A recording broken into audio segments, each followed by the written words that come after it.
कायदे आज़म की वलवला अंगेज़ क़यादत और उनकी शख्सियत के अंदर जो एक विजनरी पहलू था, उसका अंदाज़ा इस बात से किया जा सकता है कि 1934 में जब लंदन वापसी के बाद उन्होंने मुस्लिम लीग को ऑर्गेनाइज़ किया ताकि मुसलमानों के लिए एक अलहदा वतन का जो मुतालबा है उसको सामने रखा जाए और उसके हसूल के लिए जद्दोजहद का आगाज़ किया जाए, तो ऐसा नहीं हुआ कि कायदे आज़म अकेले ही निकल पड़े। उन्होंने जहाँ पर जो ज़ोमा थे मुस्लिम लीग के उनको इकट्ठा किया, हज़रत अल्लामा इकबाल की रहनुमाई उनके साथ मौजूद रही। वहीं पर उन्होंने सोसाइटी के, मुआशरे के और मुस्लिम मुआशरे के मुख्तलिफ़ तबक़ात को भी मुतहर्रिक किया, जिसमें ख़ास तौर पर तुलबा एक तरफ और जो ख़ातीन हैं दूसरी तरफ उनका हरावल दस्ते के तौर पर मौजूद रहे। तो जो हमारी आज की किताब है उसका उन्वान भी यही है कि कायदे आज़म और मुस्लिम ख़ातीन, जिसे डॉक्टर सरफराज हुसैन मिर्ज़ा ने तहरीर किया, एक बहुत बड़े मुहक्किक, तारीख़ पाकिस्तान के, तहरीक पाकिस्तान के हवाले से उनकी रिसर्च कमाल की है और उन्होंने ऐसी बहुत सारी कुतब तहरीर की हैं कि जिससे हमें तहरीक पाकिस्तान से सही आगाही होती है। तो ये एक बहुत नादर व नायाब किताब है और बहुत मुनफरद किताब है। यूनिकनेस इसकी ये है कि इसमें मुस्लिम ख़ातीन का तहरीक पाकिस्तान में जो किरदार रहा उसको नुमायाँ तरीके से उजागर किया गया है। और उसमें बेगम सलमा तसद्दुक़ हुसैन, बल्कि इसको आगाज़ तो यूँ कीजिए कि मोहतरमा फ़ातिमा जिन्ना से लेकर बेगम सलमा तसद्दुक़ हुसैन साहिबा, फिर बेगम शाह नवाज़ साहिबा और फिर उस फ़ातिमा सुगरा को कौन भूल सकता है कि जिसने जब डायरेक्ट एक्शन की तहरीक का आगाज़ हुआ, यानी बरतानवी हुकूमत के ख़िलाफ़ एहतजाज का, सिविल नाफरमानी का आगाज़ हुआ, तो फ़ातिमा सुगरा ने जो सिविल सेक्रेटेरिएट है उसके ऊपर बरतानवी झंडे को उतार कर उसकी जगह पाकिस्तान का झंडा लगाया और वो उस जुलूस के अंदर शामिल थी। और उसके बाद से तो गोया बर्रे सग़ीर से अंग्रेज़ों के पाँव उखड़ गए जब एक नन्ही मुन्नी बच्ची ने, एक छोटी बच्ची ने, फ़ातिमा सुगरा जिसका नाम था, उसने ये जुर्रत का इजहार किया। और इसी तरह से मुमताज़ शाहनवाज़ यानी बेगम शाहनवाज़ की जो साहबजादी थी, उन्होंने भी, जो ज़नाना जेल में उस वक्त तहरीक का हिस्सा लेने की बिना पर कैद थी, उन्होंने भी अपने दुपट्टे से, सब्ज़ रंग के दुपट्टे से पाकिस्तान का झंडा बनाया और उसे जेल की छत पर जाकर उसे लहरा दिया था। तो इस तरह के अनोखे काम मुस्लिम ख़ातीन ने उस वक्त किए कि जब पर्दे का इस कदर एहतमाम होता था। और आपको बताएं कि इस किताब के अंदर वो भी तस्करा है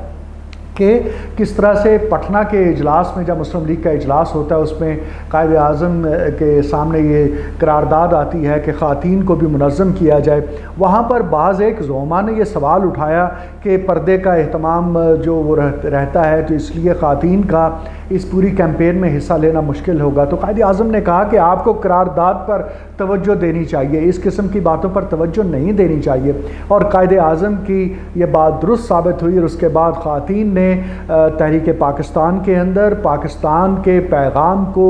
घर घर पहुँचाने में जो किरदार अदा किया, उसकी पूरी तफसील इस किताब के अंदर यानी कायदे आज़म और मुस्लिम ख़ातीन में मौजूद है। इसके साथ साथ एक और बूढ़िया का भी जिक्र, बड़ा कमाल का जिक्र है कि जो पंडाल के बाहर खड़ी थी, क्योंकि पंडाल के अंदर जाने की टिकट 4 आने लगाई गई थी और वो कह रही थी कि मैंने इस तकरीब के दुल्हा कायदे आज़म को देखना है, मैंने उनकी बलाएं लेनी है, मैंने उन्हें प्यार देना है, लेकिन मेरे पास तो 2 आने हैं, 4 आने नहीं है, मैं अंदर नहीं जा सकती हूँ। तो इस पर एक जो Muslim students federation, girls federation की रुकन थी, उन्होंने उस बुढ़िया का हाथ पकड़ा और बूढ़ी अम्मा को स्टेज के पास ले गई। उन्होंने रोती हुई आंखों के साथ कायदे आज़म का दीदार किया, उनके लिए दुआएं की और कहा कि अल्लाह ताला आपको कामयाब करे। तो कायदे आज़म के साथ वालिहाना मोहब्बत के ऐसे बेशुमार तज़किरे इस किताब के अंदर मौजूद हैं। कायदे आज़म नमाकोट गर्ल्स कॉलेज भी गए, वहाँ पर भी उन्होंने खिताब किया और उन्होंने कहा कि दुनिया में 2 बड़ी ताकतें समझी जाती हैं, एक कलम और दूसरी तलवार, लेकिन एक तीसरी ताकत है और वो खातून, एक औरत की ताकत होती है जो कि नस्लों को संवार देती है। और उन्होंने कहा कि तहरीक पाकिस्तान की कामयाबी के लिए ख़ातीन का किरदार इंतहाई अहम होगा। और जब पाकिस्तान बन गया तो उसके बाद, इससे पहले बिहार में जब फसादात हुए तो वहाँ पर उन्होंने जाकर जितने भी ज़ख्मी थे उनकी तीमारदारी की, उनके लिए देखभाल की। फिर जब पाकिस्तान बन गया, मोहतरमा फ़ातिमा जनाह से लेकर तमाम जो ख़वातीन थी, उन्होंने जो महाजर कैंपों के अंदर कटे फटे और ज़ख्मी महाजर मुसलमान का पाकिस्तान की मोहब्बत में कायद आज़म रहमतुल्लाह अलैह की आवाज़ पर लब्बैक कहते हुए पहुँचे थे, उनकी देखभाल में कोई कसर नहीं उठा रखी। तो इस एतबार से कायद आज़म और मुस्लिम ख़वातीन डॉक्टर सरफराज हुसैन मिर्ज़ा का एक शाहकार काम है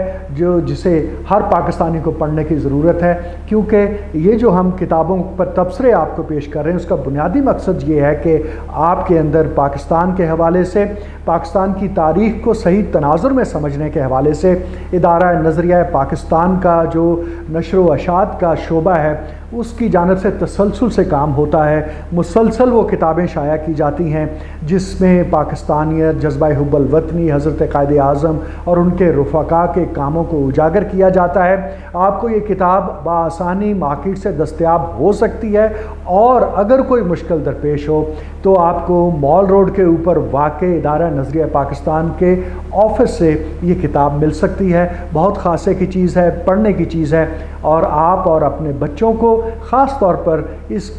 तमाम अदब का, जो इस तमाम तारीख़ी अदब का मुतालिया ज़रूर करवाइए, क्योंकि जो कौमें अपना माजी भूल जाती हैं मुस्तक़बिल उन्हें फ़रामोश कर देता है।